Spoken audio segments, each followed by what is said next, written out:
Everybody, welcome back to another episode of the You Smile, I Smile podcast. I'd like to thank everybody so far that has subscribed, hit the notifications button on the YouTube and all the social medias. It's been a pleasure to hear all your feedback so far, and we're going to keep this podcast rolling with everybody from Newport that I know that have a story to tell. So today we have a guest. I've known this man for a long time, since we were young boys. So I could sit here and we could tell stories about our relationship, but that's not what we're going to get. We're going to get his journey. We're going to get where he's at, where he's going, where he's been. But if there's a little intro I can give you about this man, I know his discipline is second to none. It has been since we was young. Brought up in a vibrant community. His household was a vibrant household, cultured. He's a good man. He's inspirational to this day. He loves his sport, loves his music, loves his fashion. So we're going to dive into all of these things here. There's a lot of other things that he's interested in, so we're going to touch on them. But it's a pleasure to have him here with us today, and it's Rico Zulkarnain. And how are you, brother? Big love, Gavin. Yeah. I'm happy to be here. Yeah, it's wicked, man. Sat here with Rico, man. So me and Rico go back through our families since we was young. So to see Rico's journey has been inspiring for me. So we're going to tap into a few things today. But Rico, we're going to take him back for the listeners. Yeah. We're going to take him back to the area in Newport you was brought up in, and the hospital you was born in. Okay, so I was born in Newport. Obviously, Royal went to hospital. A bit like what you said, huge culture of community, amazing people. I don't think there was anything that we didn't see growing up in it, Gav. Whether that was in Pill, Ringland, all of Newport. Yeah. And I always say to the kids growing up here, like, if anything, that level of awareness is a superpower. You know, it's applicable to business, to fashion, to sport, to relationships. It's something these rich kids ain't got. But it's giving them that education to then go on and apply it to all of these fields. Yeah. Do you know what I mean? I fully hear you, Rick. So we're gonna keep it back there. So you obviously, the Royal Gwent Hospital is on the doorstep of Pill, so you didn't have far to go till you went home, did you? Stone's throw. Yeah. Mum and dad, brothers and sisters. How many brothers and sisters have you got, Rick? I got 2 sisters, 1 brother, and then obviously Tremaine, I call him my brother as well. Call him your brother, yeah, because that's nephew. your brother's son. That's it. Yeah? Okay, amazing. Rick, obviously, Muslim. My father's Muslim, my mum's Christian. Yeah. To be honest, I don't really sort of identify myself as a religious man. That's brilliant. I'm more of a spiritualist. I just said that's brilliant. I didn't mean it as in it's brilliant because you don't class yourself as a non-religious man. Yeah. I mean that I've known you all of these years, and I remember where you was in a late sausage battle when we was kids because Dad wouldn't be happy, and we've been battling. You've been and battling. Then my mum sent me to the burger van for the bacon sarnie when he's not looking. Yeah. And I'm pretty sure there's households like that all over the UK that can have a little giggle about that. So Rick, you went to Pill Gwenley Primary School? Yeah, I grew up in Pill Gwenley Primary School. Then I went to Dufferin High. What was your time like in Dufferin High, Rick? Honestly, amazing. Again, it felt like growing up in Pill, being in Dufferin. Loads of different cultures, people from all over Newport. But it was real. Do you know what I mean, Gav? It was none of these sort of like rich kids that had it all. We all come from the same boat, which was nice to be around. Yeah, I know. Yeah, I can remember the time so well, Rick. So do you know when you was growing up in Pill, like I said, the community was massive for us, wasn't it? And there was a lot of stuff to do with the youth clubs. I can remember on a Saturday morning, every Saturday morning, the Pill Mill used to have indoor football. Yeah. Yeah, and then we used to go out there with cherry tangos out of the vending machine. Yeah, but you've always been like in the courts. You go to the courts on your own with the ball, and you'd be licking out your free kicks when we was kids.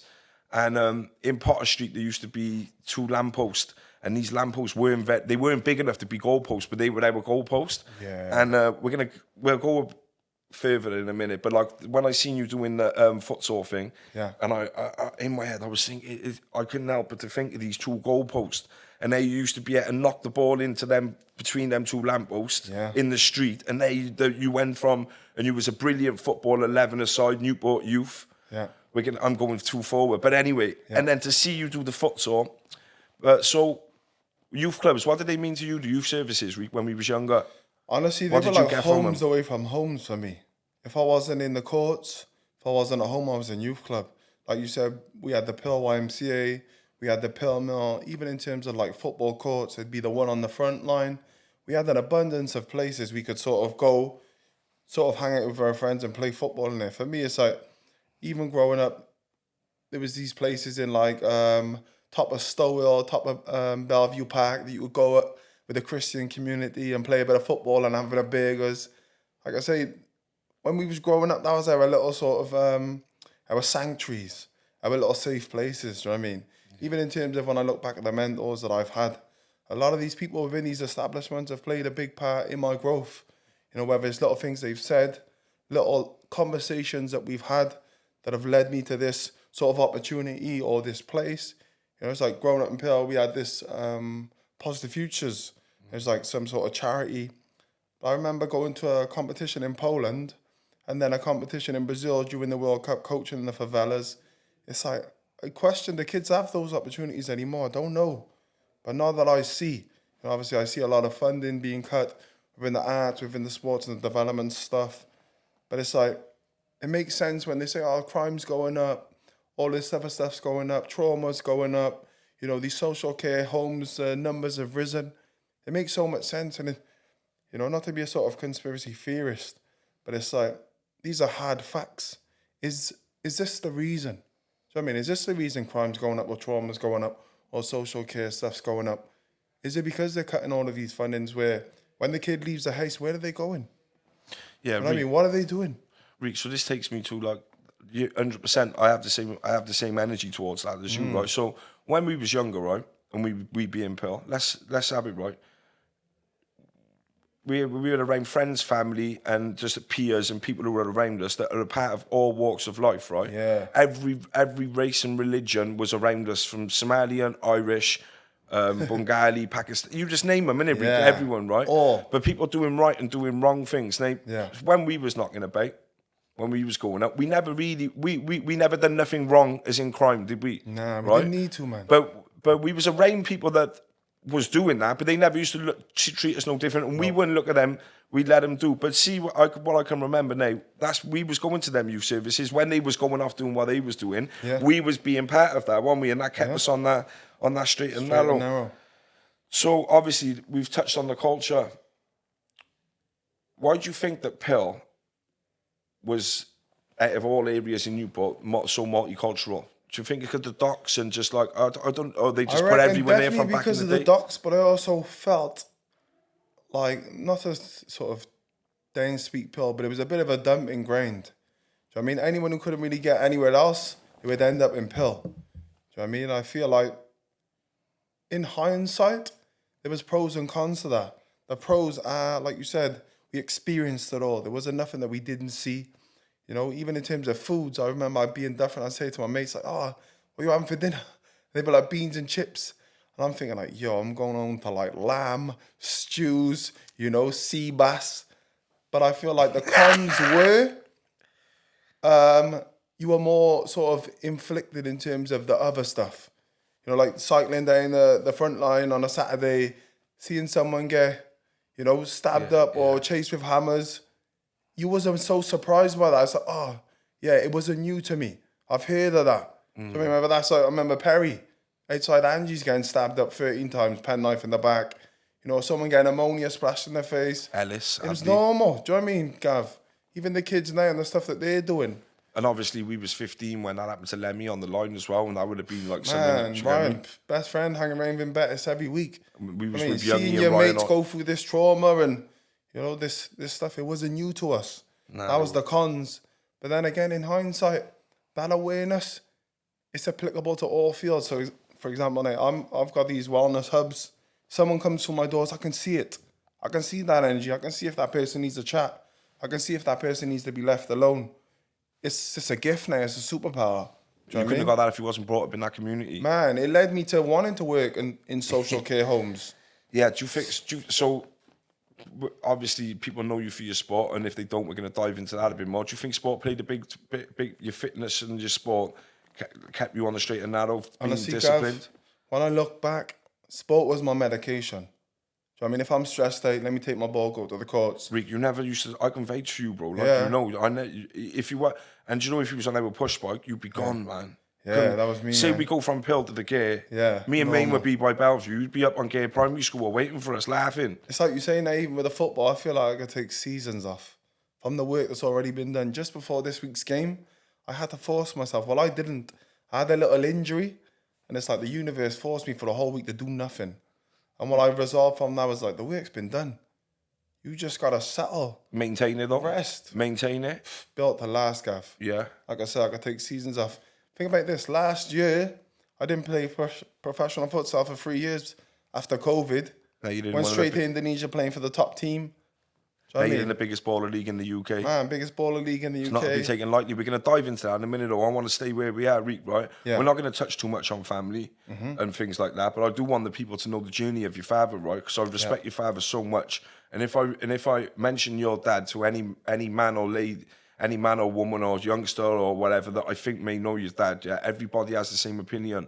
Yeah. And that speaks volumes, doesn't it? You know, when you can't find someone to say a bad word about someone, same as yourself, right? Yeah. So just to give people a bit of an insight, yeah, of because you're Indonesian, your father wasn't always born in this country, was he, Rick? No, he's born in Indonesia. And then he became a seaman because of his big brother. His big brother was a seaman.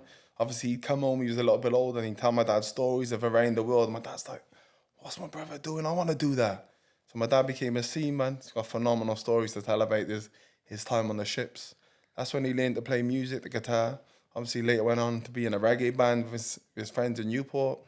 But he met my mum in Belgium. My mum was on holiday with the girls, doing what they're doing. My dad reckons that he was in a bar and he dropped a cigarette. But I think the real story was my mum was trying to buy a 10 bag. Do you know what I mean? That was a reality. And anyway, after the week, my dad asked my mum to marry him. My dad was, at the time, my mum's friends were saying, Bon, don't do that. He just wants his passport. Don't marry him. Anyway, 35, 40 years later, they're still together, madly in love. And every person, every couple you know will say that couple they love your mum and dad as a couple. I wanted people to touch on there, and we're gonna skip forward now from off the back of that. Yeah. So with your futsal, right? Your futsal, then you've ended up playing in Indonesia, haven't you? Yeah, that was my first professional contract. Like you've just said there, your dad have come from Indonesia. His big brother's told him about the sea life and what he can do, and then he's met your mum in Belgium. Then he's lived in Newport all these years. He's had his children, you being his son. Yeah. And then his son has gone on to play futsal in Indonesia, his homeland. Yeah. And win the title. Yeah. Am I right in saying Dad came back home for that game, one or two of the games? Crazy story. My dad was my agent. Yeah, so when I had that contract, I didn't have a professional agent.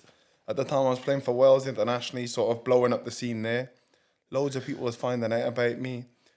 Instagram was blowing up. So Indonesian Pro League saw that I was half Indonesian and European. So from Wales, they loved that. Posted an article. Within 2 weeks, I was on a plane to Indonesia, and my dad being my agent. So he come over there for 2 weeks. Basically just ate, stayed in luxury hotels, came back home, and I was left to do the business. And then I ended up winning the league in that first season.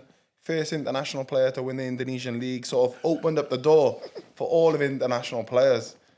And yeah, it was a crazy, crazy few months. Can you imagine your dad's feeling, Rick, man? Can you imagine that when he landed off the plane, smelt the air of home and realised that someone's coming to represent? He thought he was a proper agent. He is a proper agent, man. Don't give him, man. He was an agent. What else was he? That's what he was doing. He is an agent. We're going to take you back, Roy, because we've gone to the futsal. We skip forward off the back of that. Yeah. But you used to play for Newport Youth in your 11-a-side, didn't you? Used to play for Newport County. Can you tell me that? Because you used to play up the gear school. Simon Pratt was your manager, wasn't he? Oh, man. And that side you had back then was unbelievable. But what was you called then, Albie? You were on Albion. You was up playing Rogerstone Rangers, was it? Rogerstone? Yeah. Reek. So your Rogerstone side when you was 11-a-side 16, 17 times, right? Yeah. They were strong, weren't they? Man, so Simon was a coach at County. Basically, he was a phenomenal manager. I remember during those times, I had a bit of weight on me. So I was always short. Centre mid. Quite stock. Centre mid. I had all the skills. But obviously, I didn't have the stamina because I had the thing. Antalya, kebab meat and chips. Well, exactly, Gav. Later on, when I sort of got a bit older and the fitness came, I had it all. Do you know what I mean? So when I stepped on that futsal court, there wasn't really a player like me. But Simon sort of put together this invincible squad, took the best players from all over Newport and made this team. Didn't he? Obviously, we entered the league. We was a year younger than everyone else. And you smashed but we still smashed it. I remember their time, Reek. Yeah, I remember just little things again, having mentors and how important they are. I remember there was a point within my career, my childhood, where Simon would say, Rico, do you want me to take you to the gym with me? And I'll never forget that. And little things like that where people go out of their way to help you for no sort of returns. sticks to you in it, You Gav. see when you say that people walk in your hub and you can see that they need a chat, or you can see that. Yeah, you pay it See forward, that man knew he didn't know you didn't need to, but he knew by taking you would advance you even more, and he's seen that you was already on your own journey. So let me take you into another environment just to open that can of worms for you as well. I was and then when I see you doing them circuits in the gym, you're animal, and you look at your calves and all, man. They're War like, wounds, man. You've got calves like a stallion, bro. Exactly. Yeah, foundations are strong. Reek. We're gonna in this podcast here. We're bouncing a bait, right? Yeah. And how I had it set in my head, it ain't going like it, but I'm happy because we're going from this middle to the end to the thing, right? Then we're gonna jump somewhere else. Okay. You was the first man to be on SBTV representing from Wales. Second to Alro. Alro, apologies, Alro. A goat on a random man them. Yeah, Alro, shout out Alro, man. Yeah. Alro's still doing his thing up in Chepstow. He has a studio open, so go and check that. But we'll get him in for an episode. We're going to go Reek. So he was the second. Yeah. And he was on about the cars. At the time, the SBTV that came before me was Young'un. So Young'un dropped. And then my one dropped. And then it was, SBTV driving your mind. Right, can you talk, because there's going to be people listening to this and maybe they're on a music journey, right? Yeah. Can you talk, so Dania back then, we was all still doing music, me for one of them, right? Man, I would have done anything for an SBTV back then, right? Yeah. But while I was 100% music, no marketing, no business, no this, no other things. Yeah. 100% music. Now, happy days, it gives you legs to a certain extent, but it doesn't. You achieving that SBTV, you getting that SBTV at the time. Yeah. If you don't mind me saying this, it wasn't like you had a full back catalogue of music on the internet or anywhere. No. So for you to be able to achieve that, what process did you go through? Just for if there's anybody else listening, and I know, God bless Jamal and rest in peace to Jamal and all of his family. Yeah. But what was the process of you reaching out? What did you do one day when you woke up? I want an SBTV. Yeah, so I started obviously looking for music producers. I linked up with a guy called Teaser. Yeah, shout out Teaser, big producer. We made a track together. Obviously, he was like, Rico, one of my good friends is Jamal from SBTV. I'm going to get you on this channel. I'm like, yeah, I'm ready. Whenever you make that call, like literally. So I get that call from Jamal, like, Rico, can you be in London today? I remember like, yeah, I'm going to be there. Off the cuff, jumped in the car. So I remember singing like a kind of like Copperbig or something just to get a little go on me. And that's not you either. Nah, I jumped out of the motorway, bro, pulled into some street, Jamal's there. So bam, first take, I did it. Literally. On the corner. And on you the smashed corner, it. some girl running in the background. Madness. You smashed it as well. But The wordplay's delivered. tacky on it. Over-delivered. Even, I remember when I put that out, I remember thinking like, Rico, you're ahead of your time right now. Yeah. Literally. Do you know if you listen to it, still relevant. I did listen to it this week actually. Yeah. Obviously, I listened to it and I was like, yeah, still relevant. I was like, this boy, man. Yeah. We're going to go back a bit more, right? So when we was younger, Reek, obviously we've been brought up around music like you've had decks in your age since your age. Anyway, music was like food to us, innit? Yeah, everywhere. Literally. So we used to have a caravan outside Rico's house when we was kids, and we used to go. That's a throwback, man. We used to go in the caravan. We used to write lyrics in there, and Rico. I used to love my music. Rico used to just write, and when he'd spit back what he wrote, we used to sit there like, what's this guy doing? He's this guy doing things like this. Yeah. And then, so your music journey now, you still got music made right now, haven't you? Oh, man, stacked. And I've heard some of this music, and the message in the music is very, very powerful, and it has its place in the world. Yeah, it's timeless. And I know you know that everything's time, and you know what's meant to be is going to be because you've done your work, like the work with the music's done. Yeah. Can you tell us a plan you have for your music and when we could be expecting, and if there's a future and if there's a lane that you really wanted to put it out there? Yeah. And are you going to do that? Honestly, man, when anybody asks me, my plan is no plan. I make music for me. It's like when I release this stuff, it's wisdom codes. Even now, like I'll be in my car, I'll play this music, and it's affirmations of the sort of path that I'm on. And like I say, once I put that out, if it inspires someone else, amazing. And it will be relevant to a lot of people. But again, the music that I'm sort of making is ahead of its time. It sounds mad, but like even the ones that I dropped, if that was in the right room with the right people, it's on another realm. And I'm okay with that. It's like I have no end destination or end goal or end reward that I'm seeking. With music? With music. Yeah. I just make music for me. Yeah, and do you know when it's a bit like football, nay. I play for me. Do you know what I mean? The fact that everyone else gets to enjoy, amazing. Same with the wellness hubs. I opened that up space as a recovery room for me.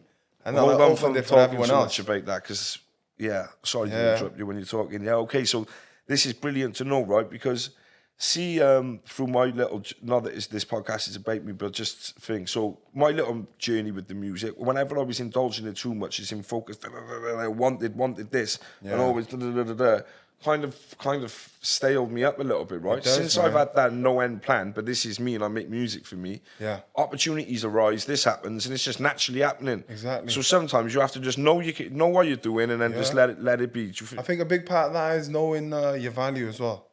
Like once you've done the work and you're sort of confident in your skill set, the outcome's inevitable for me. You ever dealt with imposter syndrome? Oh man, all of the time. You're still dealing with it now and again, Rico? All of the time. Like now, even towards the latter part of my career, and it's like I'm 35, and in this baller league, there's 18-year-olds, and I'm thinking, can I still cut with these young bucks? Yeah. And it's like something that come through me the other day. So if I'm 35 and they're 18, I got 17 more years of experience, of training. So if you ask me, I'm the one that's ahead. Do you know what I'm saying? These guys are catching me. Catching you, yeah. I've got 17 years on these young bucks. Of knowing the game, knowing the energy, knowing the outcome. Do you know what I'm saying? It all looks nice and pretty when you're 18, you got it all. But it's like, hey, there's levels to this game, innit? The CV speaks for itself, man. Numbers don't lie. What have you won yet? Don't tell me how good you are. Show me how good you are. Talk, Rico. Tell him, bro. Man. Talking.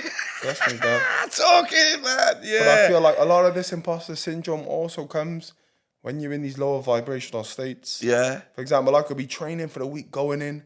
I'll wake up one day where I haven't had enough sleep, or I haven't eaten right, or I haven't taken my supplements. That's when these lower vibrational imposter syndromes, self-dates creep in. I'm in control of that. Okay, so let me go take my supplements. Let me go do a power nap or a meditation, and let me get my energy right. Let me go to my power places, or let me listen to my power people. That could be people like Bob Proctor, Tony Robbins, people that's going to reprogram my mind in that moment. So before, for example, someone else could be in that sort of low vibrational state for days, for weeks, for months. I know I have to snap myself out of it instantly. So the moment they creep in, the awareness is there. Okay, so that's that. Let me go to my powers. Can I stop you? Yeah, of course. Can you give me 5 of your powers? What if there's somebody out there, they work for you, they might not work for someone else. What is that you got to do, Reed? You mentioned your supplements. What's your routine for you to keep you a daily? Because you do the homework. Yeah. It's done behind the scenes. You put it on your socials. It's what the homework's being done behind the doors when people ain't looking. I'm living proof, man. You're doing a lot of circuits. You're doing a lot of training. You're doing a lot of soaring food. Everything for me works on a vibrational scale. Mm-hmm. So, for example, you could have, lower vibrations up here, higher vibrations are up here. So think yourself on energetic state. When you're feeling stressed, where would you put that on the scale? You got to be at the bottom, haven't you? When you're in love or in joy, where are you? You're at the top, my boy. Works the same with food. If you're going to eat fast food, where's that on the scale? Yeah, you're straight at the bottom. If you're going to eat some super smoothie, some supplements, some high vibrational radiant, where do you? You're back flipping off the clouds. There you go. If you go to places with people, okay, this is just an example in terms of energy and environment. If you go to somewhere like where there's a lot of crime, a lot of trauma, a lot of stress, a lot of people that's in self-doubt. Belly twists up. Towards somewhere that in London, that they got loads of money, affluence is everywhere. It's got the best restaurants, the best nightclubs, the best gyms. Where's that on the scales? So where am I going to choose to take myself? Okay. You become what you are, innit? Okay. So this takes me here nice. For the likes of most of the population living in Newport, right? Yeah. We haven't got that to stare at, right? But we can go and we can take ourselves cheaply on a megabus on a National Express to go and get that, to see it. Do you know what I mean? Yeah. To be around it, and it is places around here which we can go. But do you think so? The crowd, the people that you're bothering with, play a massive part in what's going to play part in your life? 100%. Look at me growing up in Pill. That's the sort of lies I would tell myself. Like, I don't have those opportunities around me. But the truth is, if they're not around you, then you need to create it. Yeah. So how can you do that? Okay, so when I look at all my friends or people to be inspired by, maybe there's not as much as somewhere else. Okay, then I'll become friends with these authors of the books that I'm reading. I'll become friends with these podcasts of the people that I'm listening to. I'll dial into YouTube and start watching these videos, and these people are my friends. Next thing you know, I start aligning with people in Newport, in Cardiff, in Wales, there's of this vibrational frequency. Do you know what I'm saying? If I'm attuning myself to that, it's like the RAS system, your reticular activating system. It's like you could buy a car now. Today I bought a new car. No doubt when I'm driving down the road, I'm going to see this car and this model all of the time. I've attuned myself to see that. If we was to close our eyes now and say in this room, what can you focus on the screen? When you open your eyes, you're going to see so many things on the screen. Whatever you're focusing on is going to show up more. Yeah, it does. It's the same in avenues of your life. Those people say, I got nothing going for me. No wonder why. I jumped in a taxi the other day. The guy saying, brother, it's really hard for me. I'm stressed out all of the time. He's telling me all of the things why he's in a lower vibrational state. And I stopped him. I said, look at you speaking. Your life ain't hard. Your life's easy.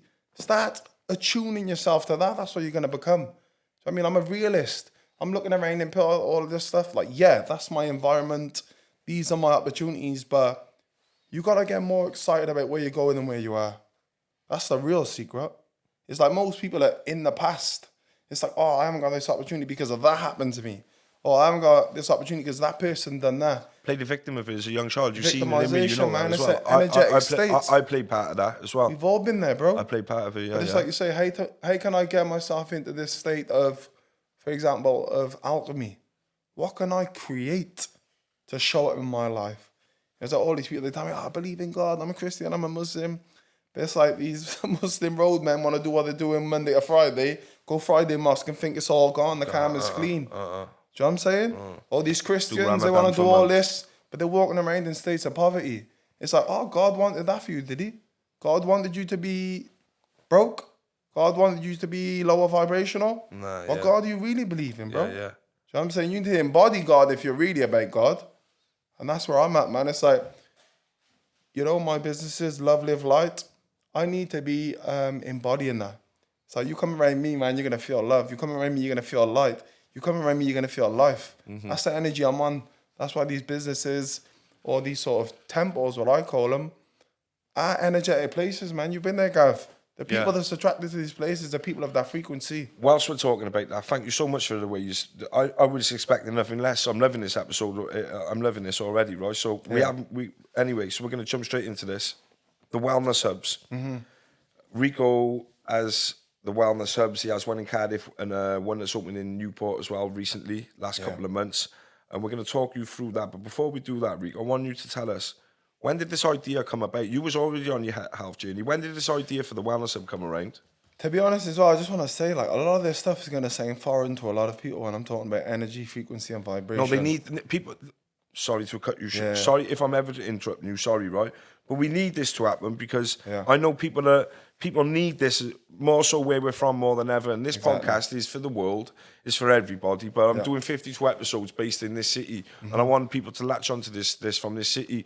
And you're a prime example with a lot of others who can shine this light, man. And I want you to talk like this. People come into this prime location I'm in Pontcanna, Cardiff, one of the most affluent cities and strips. Like, the rent just to be there is ridiculous. This is what and they think I come from a silver spoon, and I tell them, I'm proud to tell these people I'm from Pill. From Pill to Pontcanna is a quantum shift. Like, if you knew the necessary steps just to get there, to be on that strip, it's like the golden ticket, bro. I know. Like, if I was to say numbers and turnover per year, people would be like, nah, that ain't even real. So this is where we're going, right? Yeah. So you had the idea of the wellness hub, right? And we had this... the reason why I'm asking these questions is because we've had a conversation previously about it. Yeah. So I just want people to know the journey, because it's like, people can see the wellness hub open, they can see the way you're talking, you've done your homework, you're still doing it to this day, but it's still not all rainbows, it's still not all lovely, do you know what I mean? There's been times where you was going to think, so I remember you saying that to be where you was, you knew where you needed to be with the wellness hub, right? And you wanted to live close by. Now, rent isn't cheap, right? So you've kind of moved into a place that at the time you could not necessarily afford, probably out of your budget a little bit, but risk. There was no, with the risk, it became a reward, right? Am I right in saying, everything when you lived there, now everything, in the space from the time that you opened and you moved there, and you was probably cautious about how we're going to turn over this to cover this and this and this, to where you're at now. If you don't mind me asking, it's nothing to do with me. Do you know when you sat in that property now? Yeah. Does it feel like a lifetime ago that you was worried about ever being able to maintain living there and having your shop there? Does it feel like, wow? Honestly, bro, I can't remember ever being in states of worry. You was never worried at the time? I was never worried. I was never in doubt. People say, "Oh my God, I bet you can't believe this was so successful." I said I did. Right. Okay. Okay then. So I knew it would be successful. I thought there might have been a time where you was like, but you had so much faith in it. That's the reason you took that step and went and done it. From everything that I've researched, from everything that I've learned, the number one step is self-belief.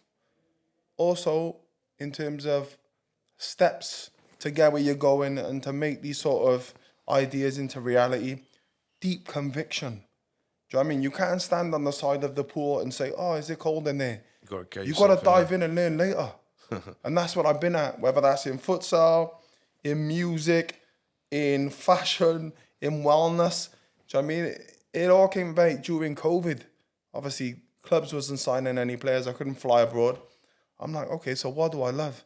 I love keeping fit. I love meditating. I love massage. I love infrared saunas. It's all in there. Man, it's everything that I live. This is my lifestyle, bro. So I'm thinking, okay, I remember living in Australia doing infrared saunas and flotation tanks. I remember being in Indonesia. Massage was a part of my everyday 5 times a week. Is there anything like this in Wales, all under one roof? Nothing like it. With the bowls you're doing and stuff. All of that. I remember living in Bali for 6 months and then for breakfast every day. Did them bowls come? Do you know what I'm saying, and you thought, I need them at home. Okay, let me put all of the things I love under one roof. And bro, it was a hit from day one. It was a hit from day one. How many books have you read? I lost count, man. I always tell people my bank account is my library. Favorite author? Sorry, I keep Paramahansa Yogananda. Say that again, sorry for the people. Paramahansa Yogananda, so yogi. He's the first person who took yoga to America. Basically, when Steve Jobs died, he didn't leave anybody money or stocks. He left them this book, 300 people. But this journey that Paramahansa Yogananda was on, a bit like me, he's had visions. So, for example, this wellness hub, I was doing 3-hour guided meditations, heart coherent ones, up to Riska during COVID. I started the canal just by Ridgeway, and I walked all the way to Riska, just in this frequency of love. Voice came in my head saying, "You're going to have a healing hub." Didn't know what it was. Started doing research, like I said. Started booking viewings for places I couldn't afford. Next thing you know, it's bricks and mortar, and we're here, prime locations, number 2, 3 years in. And the number one thing out of these books that I read from Yogananda Paramahansa, right, this whole journey is a journey of faith. Of just having faith in the non-knowing. It's like, for example, I could have this idea now to become this superstar football player. I don't need to know how. If that idea comes in my head, it's already done. There ain't nothing, no man, no bank, no place can tell me that it ain't happening. Mm-hmm. The conviction that I have within myself, I know I can do anything. My limited beliefs that everyone else has, like why they can do it, mine are unlimited, bro. You can't sit around me and give me an excuse why you haven't done something, because I know it's not a reality. Mm-hmm. You know what I'm saying? It's way beyond the physical realm. Even for me to be in Pill, playing for Pillaria's football club, sinking pints of Guinness on a Saturday, reading a book, putting a poster on my wall, 2 years later, man marking Ronaldinho and winning the whole... Don't tell me you can't do anything in this lifetime. Do you know what I'm saying? But if you look at these people that's got the greatest success stories, they've also got the greatest trials and tribulations. Of course they have. People think that this road to success is an easy road. It's like Bruce Lee says, isn't it? It's like, I don't pray for an easy road. I pray for the strength to endure a difficult one. That's the life path that I'm on. It's like this baller league now, look at the trials and tribulations I'm in. I'm laughing through it all. This is what I mean, man. Yeah, so we could have done about 5 episodes. We're gonna carry on, right? We're gonna carry on, yeah. So we can squeeze a bit more in. Dr. Joe Dispenza, you put me on to him, right? You've just told me you're another author. Yeah. Dr. Joe Dispenza, do you still listen to him? Every single day, bro. I do his meditations at least 4 times a week. So would you advise the people at home to come and check out some Dr. Joe Dispenza if they're feeling like they could do with something to clear their mind, get a bit more clarification? If you're in any state of desperation, or if you're in any state of wanting to create a new life, go into Dr. Joe Dispenza's website, buy one of his guided meditations, do them every single day, and tell me where you're at in a few months.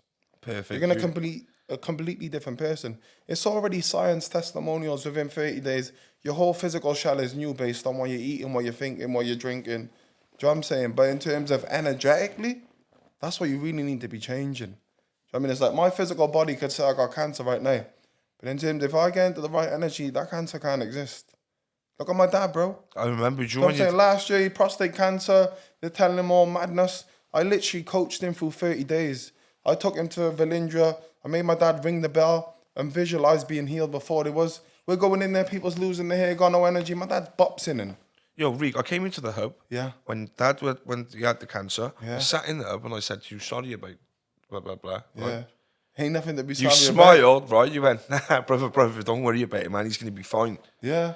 And I kept it in, right? Yeah. And I thought about it. And when I seen he had the clear, right? Yeah. I thought the power. Literally, man, these other guys in there that he knew, his friends, Uncle Ned.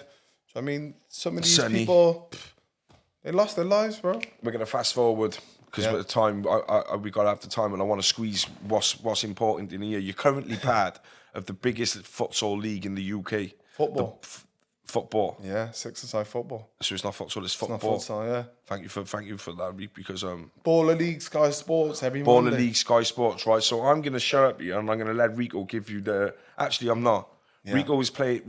this Baller League, if I'm right, is brought together by some musicians, some celebrities, some entertainers, some stars. Public figures, some football stars. Yeah. You got name Figo, dropping. You got John Terry, Alan Shearer. Rico has landed himself in Santan Dave's team. Yeah, again, I chose it, man. People was asking me what team would you like to be in. I said Santan's. And then you ended up in Santan's. So Rico's gone to get drafted up in London through how many players, Rick? 20,000 people applied. Only 144 players made it. So we're in Newport, South Wales right now. If anyone's listening from out in Newport, we really appreciate you. This podcast, I wanted to get everybody from Newport supporting before everybody outside. Yeah. Rico's from Newport, Pearl Gwenley. Mm-hmm. And did you just hear 20,000 people got drafted to play in this league? I'm shaking my hand a bit like this, I'm sorry. I went on a trial on 3 days' notice. 3 days' notice, 20,000 people, 100 and how many people picked? 144. Rico was one of them. He's in Santan Dave's. How's the league going? I watched the game 2 days ago. League's you got the second half? We're in top 4 games to go. At the moment, they're still sort of finding the team identity. Obviously, it was a brand new league, brand new rule set, brand new players. Nobody's really known each other. And like I say, 4 games in, it's a bit of every man for himself at the moment. Yeah. But like I said, I've been in this game for over a decade now. I know how it works, I know how it ends. So right now, I'm just sort of earning my spot, let's just say. Yeah, well, it was brilliant to see you on there the other day. It's always... Anyway, that's brilliant. But... So when we're talking about this the football league here, do you think that you boys can go on and finish in the top 3? Honestly, Gav, based on the team, you moved up to 4th now with you, or you 5th? We're on 4. We're in top 4. So it doesn't matter who wins the league. All that matters is who qualifies for top 4, and then it goes for like a knockout format, 1st v 2nd, 3rd v 4 sort of thing. I think this team, if they become a team, they can win it all. Reality. But right now, like I said, it's very individualistic. Every man for himself. We need to become a team. Okay. Do you know what I mean? But the interesting thing is, not many people know, 6 games in, there's a transfer window, so anything can happen. It's going to get interesting. For the people that be following, man, you know the drill. Yeah, Rico, I'm super proud of you, bro, man, for everything. You inspire me. I always tell you inspire me, and I'll always tell you that to your face, man. You always inspire me. And I know you inspire everybody else around us as well. Rick, what's your plan for the future, like, in life? You said you'd plan, like, just a minute ago, you're like, the end goal, there's not. Yeah. But where was you... I remember you stuck a picture up on your Instagram and you was on holiday and you was by a yacht. Yeah. And you're like, yeah. And, like, do you know... Sorry, I'm taking it back, right? So, you had a vision board. Yeah. I'm gonna ask you to tell the people what a vision board meant to you and what a vision board done. But you had Ronaldo on there, Ronaldinho. Yeah, Ronaldinho on your vision board, Giggsy on your vision board. Yeah. Played in the same side as Giggsy, man marking Ronaldinho. And won it all. And done all that, right? So, just quickly, as quick as you can, vision board, what it means, and should everybody have one? I always say a vision board is great to foresee what's coming. It's like you can have a car, jump in, you don't know where you're going. What's the point of having a car? You need to be able to see where you're going. So, for example, like you say, the stuff that was on my vision board, I knew then it was a roadmap to my life. Okay, I need to do this to get that. It's not like, I'm just doing this. Do you know what I'm saying? It needs to be some intention and energy behind everything you're doing. Otherwise, you're just going to be in states of autonomy, just getting up every day. Other people is dictating your life. Other experiences is dictating your life. It's like you say, you don't know where you're going. So if you don't know where you're going, where can you go? It's nowhere, isn't it? But I would always say to people, you know, in terms of what a vision board looks like, it could be your dream car, it could be your dream job, it could be your dream partner, it could be your dream body, it could be your dream lifestyle. So for example, on mine was sort of like my best physical state that I've ever been in, to maintain it. Like I say, built to last, always in this aesthetic shape. I know how I'm showing up affects everything else. You know, you look at all these people within the business realm, they're always the fittest people, man. You know, whether that's sort of mentally fit, emotionally fit. Again, that's another one, emotional endurance. A lot of people, they miss that step 8.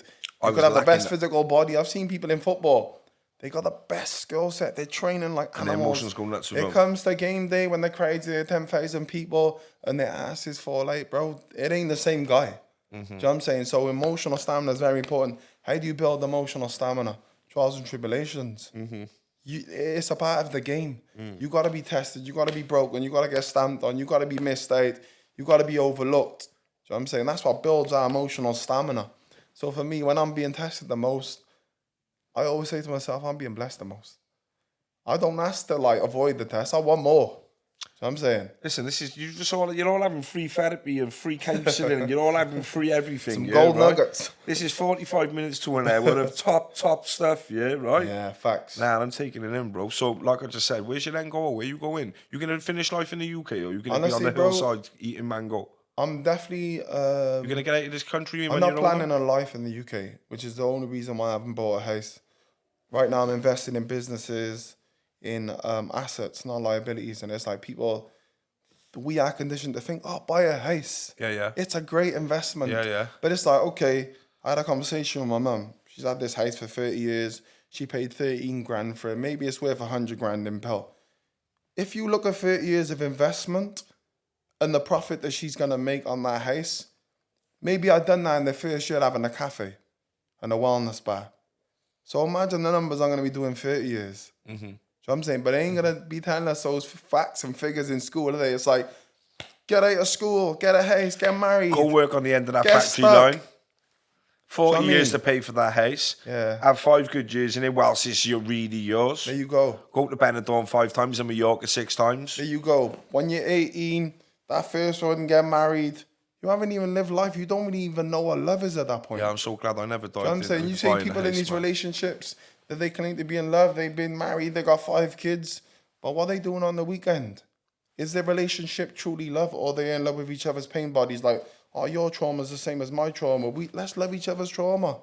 It gets deep, bro. But that's the reality. You know what I mean? Rick, we're going to do a part 2 in like... I definitely feel we need to as levels, man. Literally, bro. We're gonna just see where you're at. Like you say, in terms of how many books I've read, it ain't even about the books, man. But in terms of the application, it's like that knowledge is power. Hey, knowledge and application is power. I know a lot of people that know a lot, but in terms of what they're actually doing, their life living proof, are they embodying it? Yeah. Or do they just have the knowing? Yeah. Again, I always reference Bruce Lee, man, but it's like the knowing is not enough, innit? We must do. The doing is not enough. We must be. I've been there, man. While you're on about, do you know what's nice as well? Because do you know if they say if the shoe fits or whatever, quite a lot of things that you say and when you say it, sometimes if it hits me, and I'm like, it's hitting you like that because that's you. He's talking to you, it's resonating with you because you've been there. Facts. Do you know what I mean? Yeah. So like, it's great to. I hope there's people. There's got to be people listening. It's hitting them like, do you know what I mean? Again, if it just hits one person and that one person hits 100 people, those 100 people hit, it's that little pebble in the ocean, and it still hits the ocean, it still creates a ripple. Yeah. But anyway, going back to what you said about what is my end goal? What I pray for every night is that consciously, in terms of a positive way, shift an entire generation. And it's already happening, but in terms of the grand scale, the places that I'm going to leave for this world when I'm gone, bro, let's just say my name, my legacy is going to outlast me forever. see turn on, man. It's gonna be like, it's gonna blow people's minds in terms of when I reference this, but like levels of Bob Marley, levels of Bruce Lee. I'm 35 right now. What I'm about to do ain't nothing on what I've already done. Yeah. Yeah. Do you hear this boy just compare himself? Not compare himself, but he stuck himself up there with the greats, yeah? For me, it's like, if one man can do it, I can do it. Yeah. That's a belief system that's within me. If there was a message, right, we're getting close to the end of the podcast now. Yeah. Because Mac is an absolute diamond, right? And he does the editing and everything here. And I got a tight schedule of 45 minutes to an hour. I just looked at my phone and I think we're getting close to the time, right? Beautiful.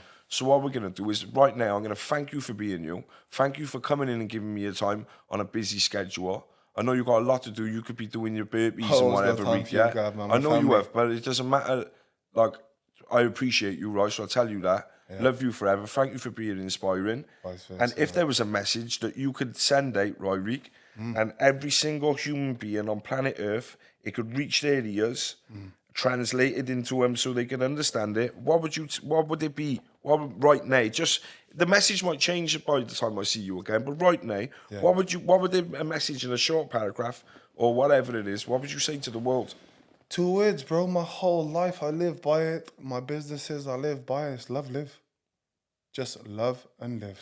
Yeah, do you know that's what we're all here to do. It's the greatest superpower. If someone's got hate on you, if you sort of got any restrictions that you're putting on your life, you tune into that frequency of love, everything is possible. And that's Dr. Joe Dispenza's message.